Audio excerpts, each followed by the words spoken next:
traditional medicine dictates that if you are under the age of menopause, so until your period stops for an entire year, birth control is what you get.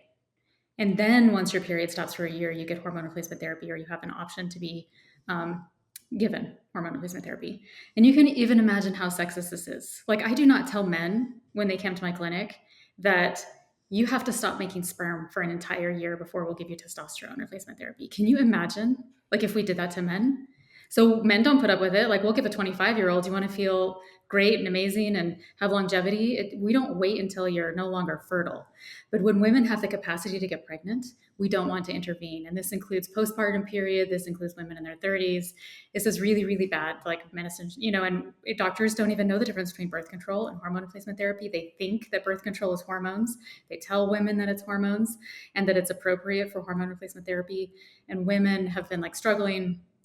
And my solution came about when I was 35, delivered my son, and then the wheels fell off the bus, which I know postpartum period can be like that for everybody, but I really was like perimenopausal, probably had hormone problems my whole life. When you look back, I wish I would have had it in my early, late 20s. And this is a very universal problem. We have been ignoring the problem. And now we're finally talking about it, right? So now we're finally telling women that, yes, you're 30 years old. This is normal. Actually, we were never meant to make hormones our entire life. And it's not anything you did. It's not your diet or your lack of exercise or anything. It's not you. It is a problem that we're finally starting to just acknowledge. And so I tried every product on the market, right? Once I finally realized it was hormones. I mean, everybody's talking about hormones now, I want to be clear, but nobody was talking about it 10 years ago when I was going through it. You're so right. And I had all the skills and I had the training. I knew everything, like what I thought I knew about the body, and I had problems. So I can imagine what normal women, everyday women, are going through and trying to figure it out themselves.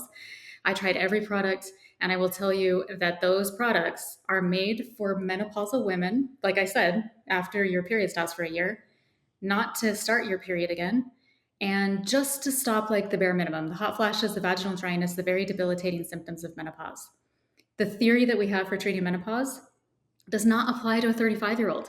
If you're 35, you're not a menopausal woman. You deserve a different treatment.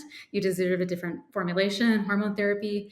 Your needs are way different than a 60-year-old patient, right? So you can even intuitively think how a 35-year-old would not benefit from a patch and a pill and a low-dose vaginal cream. She's not even going to notice it. It's like spitting into the ocean for her. So what are we doing, right? So the formulation that I came up with is intentionally made and designed for younger women. It is like of course it works for menopause, but in general, it is for the perimenopausal woman who's still menstruating and wants to continue menstruating and even have control over this period, right? But who is actually, she feels like she can't really control. And it works for PCOS and endometriosis and perimenopause and postpartum and just all of the times in our life where we are fluctuating.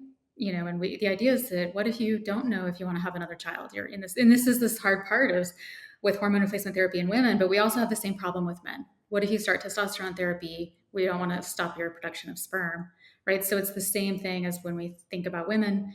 I don't want to impact your fertility in a way that, maybe even we will help it. Who knows, right? Because we need hormones to get pregnant too. Men need testosterone to make sperm. We need with these hormones. We are telling women that we need to ovulate in order to make the hormones, but it's also the opposite is true, that we need the hormones in order to ovulate. So, we give a lot of misinformation. It's a very noisy, chaotic field. And so I'm here to we can clarify a lot of confusion.